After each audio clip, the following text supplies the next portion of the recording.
전기차 신차가 쏟아지는 내년 정도면 리튬 가격은 빠졌다가 좀 다시 올라오는 흐름이 나오지 않을까. 최소한 25,000불 이상까지는 올라오지 않을까 보고 있고, 배터리 밸류체인 소재나 장비 업체들이 엄청나게 캐펙스 투자를 하거든요. NCA는 상승 추세로 반전됐고 NCM은 일단 하락을 멈췄기 때문에 수출 가격, 수출 중량 계속 같이 보셔야 된다. 양극재, 음극재로 둘 다 할 수 있는 데는 포스코 퓨처엠밖에 없어서, 저는 그래도 LG화학이 싸지만 회사가 가진 경쟁력으로 보면 포스코 퓨처엠이 주목받을 것 같고, 요 정도 회사는 좀 공부를 해보시라. 밸류체인별로 1등 업체만 말씀드렸습니다.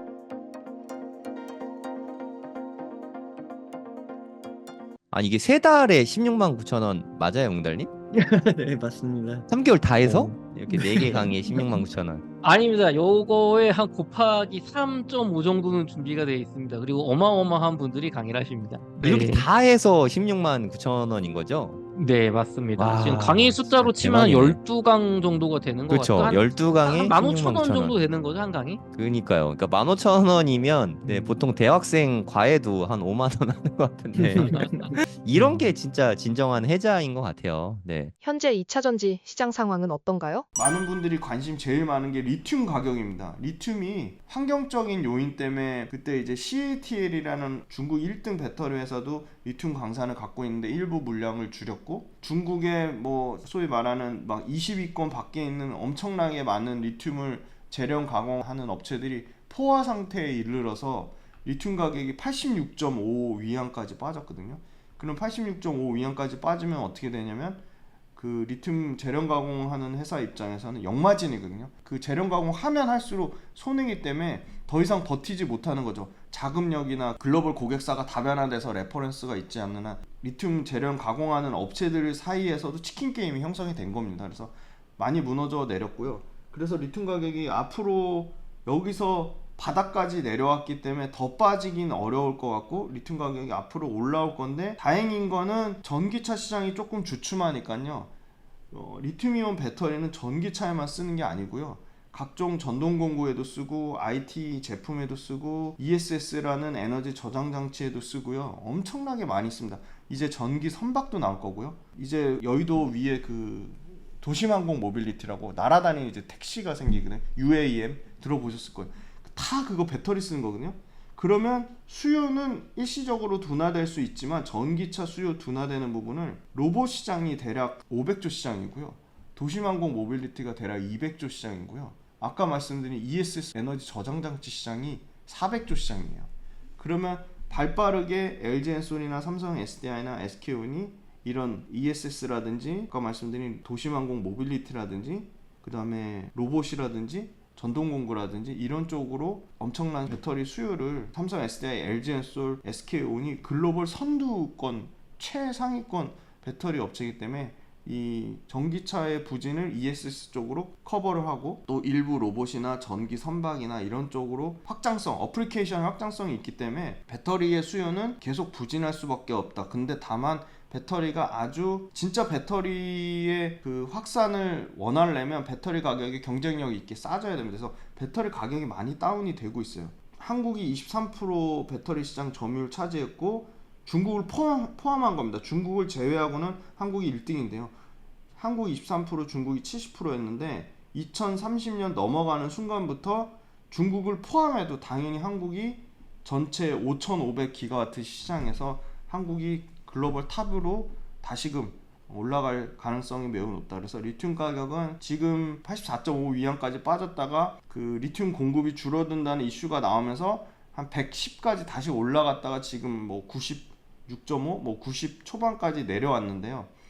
계속 그 가격 경쟁력을 잃거나 아니면 고객사 다변화하지 못하거나 아니면 본인만의 그 경쟁력이 없는 리튬 회사들, 그러니까 소위 말한 중소난립한 리튬 업체들이 많이 없어지면 상위 업체들이 가져갈 확률이 매우 높고요. 그래서 리튬 가격은 빠졌다가 좀 다시 올라오는 흐름이 나오지 않을까.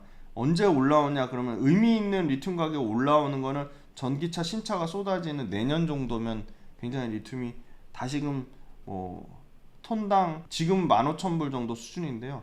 최소한 25,000불 이상까지는 올라오지 않을까 보고 있고, 과거에 막 5만 불, 6만 불까지 갈기에는 수요가 엄청나게 폭증해야 되는데 그러긴 쉽지 않고, 그래도 지금의 뭐 14,000불 그거에 최소한 2배 이상은 올라오지 않을까 그렇게 보고 있고요. 리튬 가격 중요하고 세 번째는 그 금리입니다. 금리. 자동차 살 때 집 다음으로 가장 큰 소비를 하는 건데 이거를 뭐 한 번에 현금으로 다 내고 사시는 분들은 없을 거고 결국은 이 할부 금리가 중요한데 금리가 계속 오르기만 하고 안 내렸잖아요. 금리가 계속 내린다 했는데 5월달 생각했는데 7월달 늦춰졌고 7월달 생각했는데 지금 9월달 또 늦춰지잖아요. 이제는 9월달은 진짜 거의 확정적으로 얘기가 나오고 있어서 9월달부터 금리 내리면 아무래도 새로운 매력적인 전기차를 소비하는데 이 금리 측면이 덜 부담이 될 거고 우리나라 배터리 업체 포함해서 배터리 밸류체인 소재나 장비 업체들이 엄청나게 캐펙스 투자를 하거든요. 캐펙스 예를 들어 10,000톤당 거의 1,500억에서 2,000억 가까이 투자를 하는데 그러면 그 캐펙스를 포스코나 LG는 갖고 있는 현금이 많아서 그나마 다행인데 그 밑단에 에코프로비엠이나 LNF나 뭐 코스모신 소재나 완전 대기업이라고 할 수 없는 중견기업 정도 수준의 레벨에 있는 소재나 장비 업체들은 결국은 투자를 하기 위해서는 주식을 발행해서 증자를 하거나 아니면 외부에서 돈을 차입해 와야 되거든요. 근데 이 금리 조건이 엄청나게 부담이 됐던 거죠. 그런데 생산하는 것도 가동률 줄어드는 마당에 금리까지 부담이 되네. 금리를 낮춰준다? 그러면 이런 회사들이 공격적으로 투자하는데 조금 자금 여력이 생길 수 있고 공격적으로 투자해서 지금 중국이 관세 때문에 주춤한 사이에 빠르게 이 시장을 다시금 선점하면 충분히 매출과 이익은 드라마틱하게 개선될 수 있다. 그래서 금리가 낮아져야 되고요. 그리고 네 번째는 정부 정책인데요. 관세 외에도 보조금을 자꾸 유럽에서 축소하거든요. 근데 이거는 어쩔 수 없는 상황이라고 봅니다. 유럽에서 관세를 축소하든 말든 전기차 자체의 매력적인 그 경쟁력을 가진 모델이 나와야 되고요. 뭐 예를 들어 하나 말씀드리면 기아의 EV3가 올해 8월달 초에 나오는데 이게 싹 그 외관 디자인도 그 페이스리프트가 됐지만 외관 디자인만 중요한 게 아니라 그 안에 그 소위 말하는 전기차 전용 플랫폼을 적용한 소프트웨어가 싹 업그레이드가 된 거죠. 그래서 이 전기차를 소프트웨어 디파인드 비이클이라고 이 소프트웨어 디파인드 비이클의 그러니까 어떤 거냐면요. 그 뭐 차선 이탈하면 뭐 차선 방지 삑삑삑 소리 나고 아다스라고 하거든요. 그리고 후방 주차 그 카메라 막 달려 있고 그게 최상위급으로 업데이트되면 당연히 그게 다 얼마나 많은 전기 장치가 들어가는데 가격이 비싸져야 되잖아요. 그 가격을 하나도 안 올린 거예요, 기아에서. 그러니까 전년도 거랑 그냥 동일하게 해서 4천만 원 초반에 전기차는 완전 최신 전자장치가 됐는데 가격은 그렇게 한 거죠. 그래서 아마 EV3 잘 팔리는 거 보면 다른 이 완성차 업체들 프리미엄 차들도 싹 다 소프트웨어 디파인드 비이클 이 자율주행 기능이 결합된 또는 최첨단 전자장치 사양이 결합된 이 전기차 전용 플랫폼으로 탈바꿈할 확률이 높고요. 그러면 이 전기차 자체의 성능이 올라가면 이것도 굉장히 중요한 지표라고 봅니다. 전기차 전용 플랫폼, 소프트웨어 플랫폼은 OS 플랫폼이라고 전기차 자체 플랫폼인데 이미 테슬라는 세팅이 다 돼 있고요. 현대기아차는 24년과 25년에 아주 본격적으로 전기차랑 배터리의 자체 플랫폼 시대가 오고요. 자체 플랫폼 시대가 오면 중요한 게 생산 원가가 엄청나게 절감됩니다. 그러면 전기차 업체 입장에서는 생산 공정이 절감되니까 가격을 낮출 수 있어서 조금 더 소비자들한테 매력적인 전기차를 낼 수 있고요. 배터리 업체들도 전기차 전용 플랫폼을 만들면 배터리 가격을 좀 더 경쟁력 있는 가격으로 싸게 더 많이 내놓을 수 있게 됩니다. 현대기아차가 이 EGMP가 24년, 25년 업그레이드 돼서 나오고요. GM하고 합작 얼티엄 셀즈 25년에 2세대 플랫폼이 나오고요. 포드도 T1이란 게 25년, 스텔란티스가 24년, 27년에 STLA라고 24년부터 27년까지 신규 플랫폼이 나오고요. 폭스바겐이 MEV라고 25년 그리고 SSP라고 26년, BMW가 뉴 클라세라고 25년, 지금 벤츠가 25년 25년에 싹 지금 다 몰려있고 혼다가 26년, 그 다음에 볼보가 24년.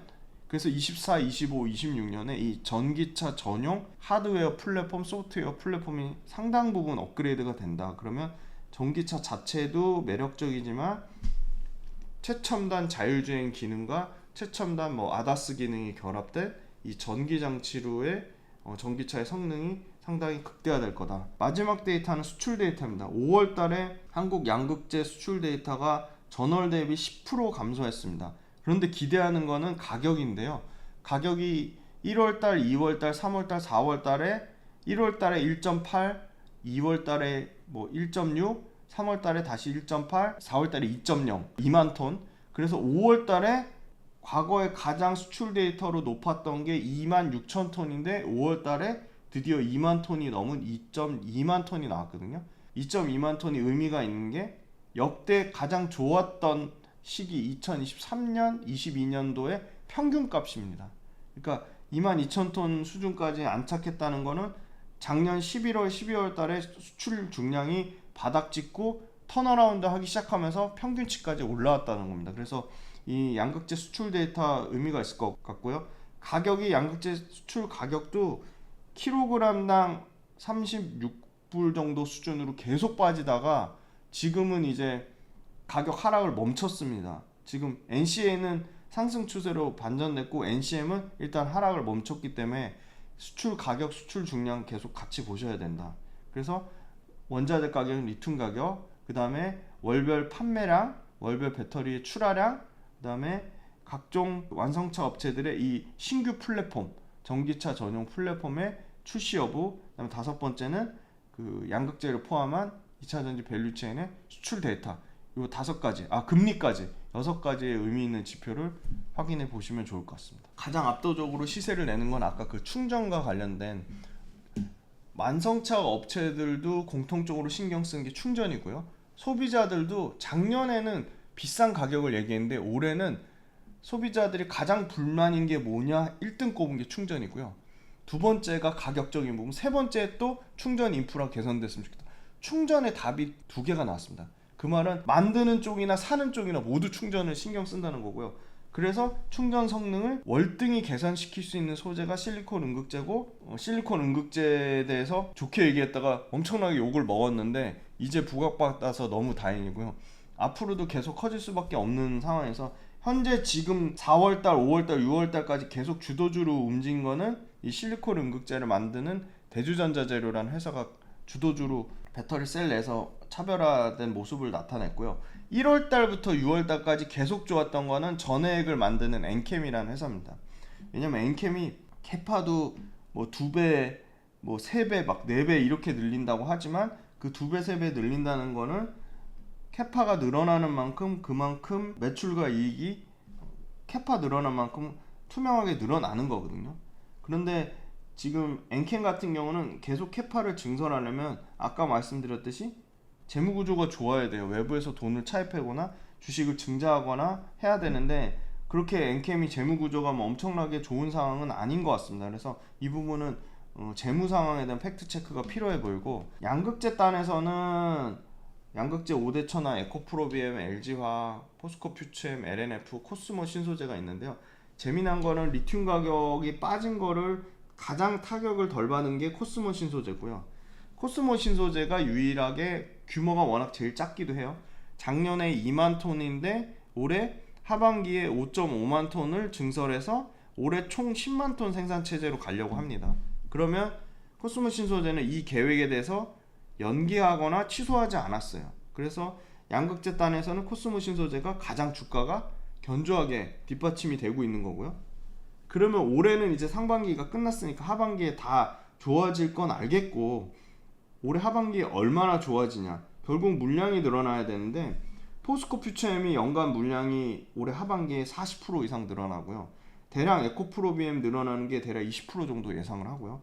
LNF도 대략 물량 늘어나는 게 한 20% 정도, 정확하지 않을 수 있습니다. LG화학이 대략 30% 늘어나고요.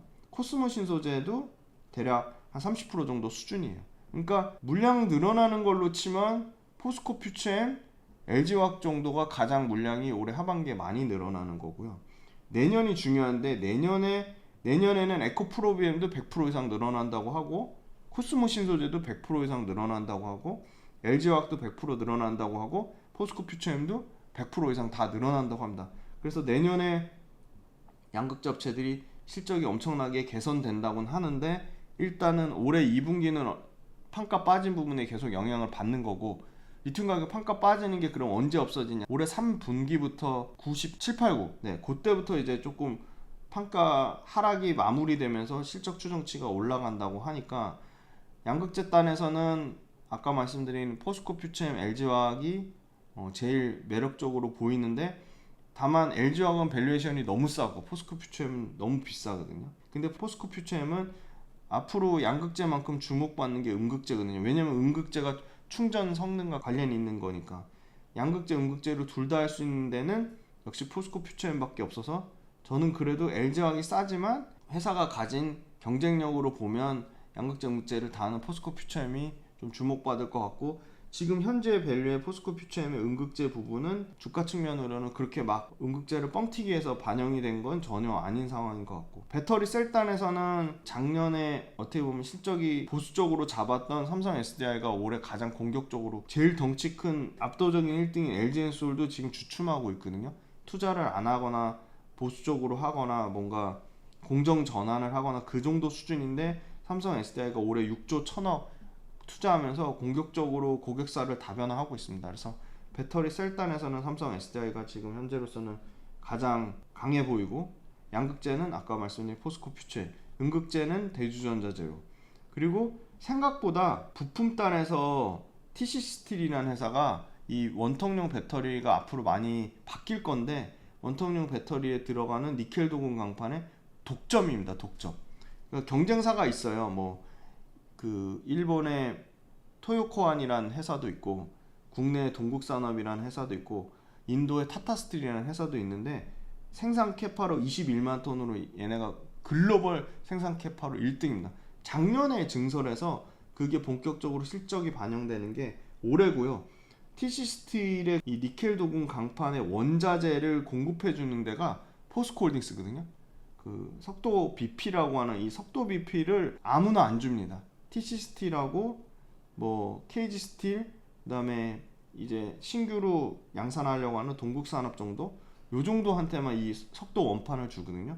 그러니까 원자재 수급도 TC스틸이 포스코로부터 가장 안정적으로 수급을 받기 때문에 가장 유리하고 원통용 배터리는 테슬라가 4680 원통용 배터리 한다고 해서 상당히 많이 부각받았고 원통용 배터리를 테슬라만 하는 게 아니라 BMW, 볼보 다른 완성차 업체들 GM까지 아주 드라마틱하게 원통용 배터리를 채용하겠다는 완성차가 늘어나면서 계속 주목받을 거고 그래서 이 니켈 도금 강판 일종의 독점 생산하는 동국산업이 아마 생산하면 9월달에서 10월달 얘기하는데 9월달, 10월달에 생산해도 TC스틸하고 생산 캐파 자체가 2배 이상, 뭐 거의 3배 이상 차이 나기 때문에 압도적으로 계속 TC스틸이 주목받을 수밖에 없는 거고요.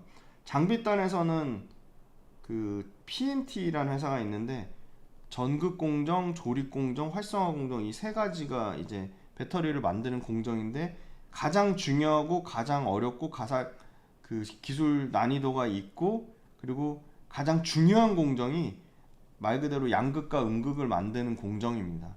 근데 양극과 음극을 만드는 공정을 전극 공정이라고 하는데 전극 공정 우리나라에서 할 수 있는 데가 PNT, CIS, TSI라는 데인데요. 그 중에 압도적인 1등이 PNT라는 회사입니다. 그래서 전극공정 관련돼서 PNT가 최근에 수주 소식이 나오고 있어요. 근데 전극공정 수주가 나오고 있다는 거는 배터리 업체 전반의 어떻게 보면 선행지표로 볼 수 있거든요.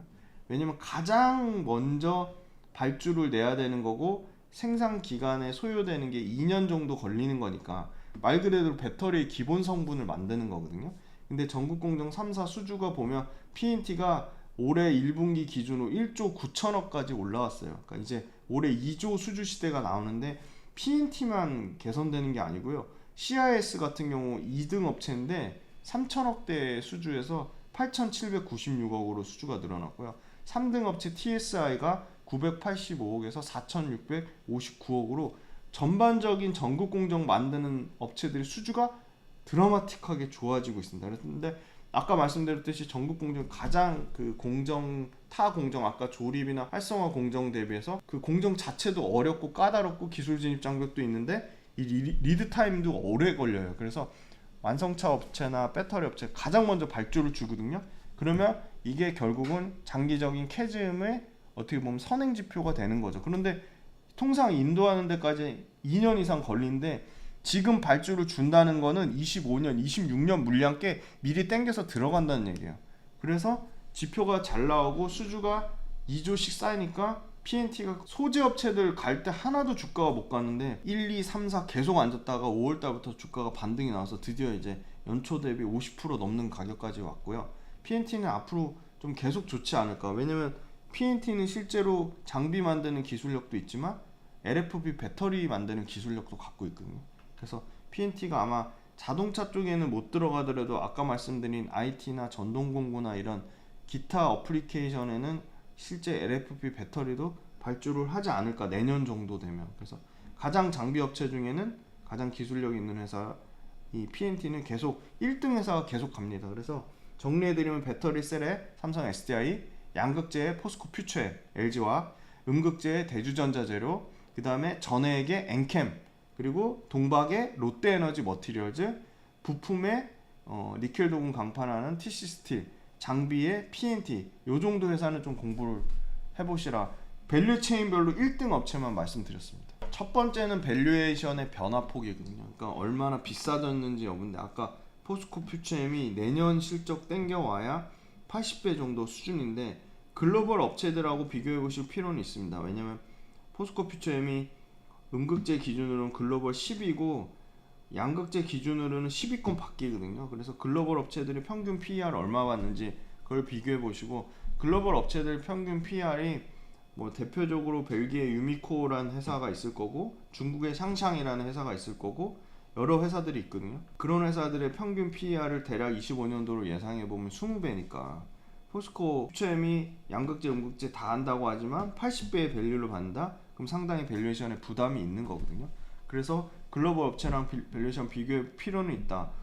LG엔솔 1등이니까 LG엔솔 당연히 CATL이나 파나소닉이나 BYD 밸류에이션이랑 비교해볼 필요가 있는 거죠. 그 다음 두 번째는 실적 추정치가 하향 조정되고 있는데 이게 과연 끝났냐, 하향 조정 마무리돼서 바닥을 찍었냐, 그게 중요할 것 같고요. 실적의 기대값이 바닥 수준이 어느 정도에서 형성되는지가 저는 너무 중요할 것 같다. 예를 들어 전기차 성장률을 치면 100%씩 성장하다가 50% 떨어졌고 작년에 30% 떨어졌고 올해 예상되는 건 예상치입니다. 좋아질 수 있어요. 하반기에 수치는 바뀔 수 있지만 올해 하반기 성장률 예상되는 거는 16.6%예요. 근데 전기차가 엄청나게 주가가 올라간 거는 전기차 사람들의 기대값이 있었는데 기대값만큼 숫자가 엄청 좋아진 거예요. 예를 들어 에코프로가 2차전지 시장에 1등주로 자리매김했을 때 사람들이 엄청 주목받은 거는 에코프로라는 회사가 2020년에 600억대 이익에서 2022년에 2년 만에 6,200억대 이익으로 이익이 10배 증가한 거예요. 그러니까 주가는 바로 반영은 못하더라도 2002년도에 2020년 대비 2년 만에 10배가 늘어나니까 그걸 투명하게 주가로 반영해서 2023년도에 연초에 23년 8월 달인가까지가 엄청나게 시세가 나온 겁니다. 그런데 이제 상황이 조금 바뀐 거죠. 뭐 나쁘게 얘기한다기보다 사람들의 기대값을 많이 올라왔는데 그만큼 숫자가 못 따라오는 거예요. 그래서 제일 중요한 거는 실적 추정치가 얼마나 바닥을 찍고 올라오는지 여부고요. 그 실적 추정치 하향이 마무리되면 얼마나 드라마틱하게 개선되는지 여부. 그리고 사람들의 기대값은 많이 내려왔습니다. 그럼 사람들 기대값 내려왔는데 실적 추정치가 하반기에 배터리 출하량도 늘어나고 양극재 수출 데이터도 좋아지고 양극재 가격도 올라와서 지긋지긋하다 2차전지 다 팔고 떠나자 하는 순간 내려왔는데 실적 추정치가 올라가잖아요. 실적 추정치랑 사람들 기대값 역전되면 당연히 주가는 쓰고 이렇게 올라올 수 있습니다. 그런데 사람들의 기대값이 여기인데 실적 추정치 이만큼 내려왔거든요. 근데 여기서 사람들의 기대값보다 실적 추정치가 더 떨어져요. 그럼 주가는 또 같이 내려올 수 있습니다. 그래서 실적 추정치가 중요한데 다행인 거는 지금 실적 추정치가 올해 1분기, 2분기를 기점으로 거의 바닥을 찍고 여기서 더 나빠지긴 좀 어렵지 않을까 그렇게 보고 있고요. 계속 우리의 경쟁 상대 중국의 유럽과 미국 시장 내의 점유율은 계속 체크를 해봐야 될 것 같고요. 전기차 브랜드별 월별 판매량, 배터리 출하량 계속 보셔야 되고, 이 북미하고 유럽에서 우리나라 업체 파나소닉, 일본 업체, 중국의 BYD, CATL 이런 회사들의 캐파 증설이 취소되거나 지연되거나 연기되는지 여부, 요거 꼭 보셔야 될 것 같습니다. 결국은 캐파 증설, 아까 예를 들어 만 톤당 1,500억의 돈이 들어가는데 2차전지 업체들은 죽고 사는 문제인데, 이거 캐파를 고객사로부터 수주를 받지 않고서는 이거 조 단위로 들어가는 돈을 그냥 투자하진 않죠. 캐파를 증설하겠다고 결정을 내렸다는 거는 그만큼 고객사로부터 수주받은, 수주는 곧 뭐죠? 매출과 이익이 어떻게 보면 검증된 거를 바탕으로 이 캐파를 증설하고 해외 나가서 공장 짓고 하는 겁니다. 그래서 수출 데이터도 오해하시면 안 돼요. 우리나라 그 전기차 배터리의 수출 데이터가 줄어들면 마치 전기차 배터리 업체들의 어떤 문제가 생긴 걸로 생각하시는 분들이 있는데, 그건 전혀 아니고요. 현지 생산이 많아지면 수출 데이터에 당연히 안 잡힙니다. 예를 들어 삼성 SDI 같은 경우는 헝가리의 괴드 공장에서 출하하는 게 77%니까 그게 우리나라 수출 데이터로 안 잡히는 거죠. GM LG 에너지 솔루션은 합작 공장에서 나는 게 LG 엔솔 매출의 30% 이상 차지하면 GM 미국 공장에서 자체 생산하는데 우리나라 수출 데이터를 안 잡히는 거죠. 그래서 수출 데이터의 오류도 잘 분류해서 나눠서 보셔야 된다. 네, 그렇게 말씀드리겠습니다. 7월에 한 번, 9월에 한 번 이렇게 2번 강의하는데 해외 거래소 사용법으로 강의를 하거든요. 저는 기왕이면 해외 거래소를 이용하면 쌀 때 더 쌀 때 살 수 있고 팔 때도 더 비쌀 때 팔 수 있거든요. 해외 거래소에서 쓸만한 거래소를 일단 골라주고, 그 중에서도 우리가 자주 쓰는 메뉴 그 정도만 우리가 익혀도 충분하거든요. 그리고 두 번째 강의는 팽돌이 작가님, 그냥 알트코인을 너무 해박하세요. 네, 뭐 하나 이렇게 툭 던지면은 모르는 알트가 별로 없으세요. 네. 팽돌 작가님은 알트 뭐 가졌나요? 네, 저라면 그냥 안정적으로 비트코인 안 사고 이더리움을 반을 사겠습니다. 뭐 이런 식이에요. 정말 시원시원하게 다 알려주거든요. 제가 생각하기에 가장 목말라 하는 코인 강의는 팽돌 작가님이 아닐까, 저는 그런 생각이 듭니다. 근데 앨리스원님 책이 지금 베스트셀러에 계속 올라가고 있거든요. 네, 그런 앨리스원님이 주제까지 너무 핫해요. GTX 노선 따라 돈 되는 투자처 추천. 네, GTX가 핵심이지 않습니까, 사실. 그렇죠. 책에도 지금 부록으로 들어가 있잖아요. 지도 네. 속에 아파트 단지명 이런 거 다 나온단 말이에요. 찝어주는 그거 정말 그거 시원시원하세요. 그거 어떻게 네. 보면 7월 달은 좀 시원시원한 분들이 모였다. 맞아요. 네. 이호석 대표님은 투자 전반에 관해서 매크로도 잘 보시고 다 다루시잖아요. 고래동 공부는 진짜 다 모실 수 있구나. 진짜 이게 보통 커뮤니티가 아닙니다. 여러분들이 원하시는 분들은 우리가 뭐 섭외력이 워낙 좋아서 다 모실 수 있어요. 그래서 제가 이제 8월에 준비한 강연은 이제 네. 앞으로 2년 부자 될 계획 세우기예요. 보통 강의를 할 때 주요 내용 골자가 제가 평소에 읽는 책, 그리고 그거를 내 삶에 어떻게 적용하고 있는지, 그리고 특히 이제 부의 관점에서 이야기를 많이 하려고 하거든요. 2025년 말까지가 또 한 번의 퀀텀 점프가 있을 시기라고 봐요. 그리고 그 과정이 지금 만들어져 가고 있고요. 그래서 제가 이번에 비트코인으로 벌고 빌딩으로 한번 작은 마침표를 한번 찍어보려 하는 이런 계획들을 한번 설명하면서 이런 플랜이 어떻게 나오게 됐는지를 이제 책의 내용, 이론을 백그라운드 삼아서 설명을 한번 해드리려고 해요. 필 작가님 정말 밸런스라는 말이 맞게 거시경제도 보시고 유동성도 보시고 정책도 보시고 하면서 비트코인, 알트코인, 그것도 메이저 알트코인 뭐 이더리움이나 솔라나 이런 거부터 뭐 자잘한 코인까지, 그리고 굉장히 막 공격적인 밈 코인들도 있잖아요. 그런 거를 다 섭렵을 하시면서 밸런스 있는 투자를 강조하신단 말이에요. 무조건 알트만 하면 안 된다. 그렇다고 비트코인만 해서도 안 된다. 선견지명이라고 할까, 그게 있으신 분이니까 저는 정말 기대하고 있습니다. 막내 아들이 엄마한테 차근차근 알려주듯이 뭐 이런 느낌으로 강의를 해주시거든요. 그게 호필 작가님의 가장 장점이라고 생각합니다. 네. 그래서 요번에 9월에 많은 분들이 생각하시는 부동산 관심이 저도 요즘 많이 올라오는 게 느껴지고, 피부로도 그러니까요. 네. 현장에서도 가격도 올라오는 게 사실 많이 느껴지거든요. 이 24년 9월 시점에 2025년을 맞아서 내 집 마련을 하시려는 분들, 무주택자분들 혹은 네. 1주택자인데 갈아타시려는 분들, 일시적 1가구 2주택으로 좀 재산을 불려보시려는 분들, 이런 분들에게 꿀팁을 좀 드릴 수 있는 좀 구체적인 방법. 네, 저는 항상 월급쟁이의 입장에서 큰 어떤 노동소득이 많지 않는 분들, 평범한 분들을 대상으로 하니까 한 200에서 300만 원 정도 버시는 분들 충분히 따라 하실 수 있는 그런 현실적인 부동산 강의 좀 준비하고 있습니다.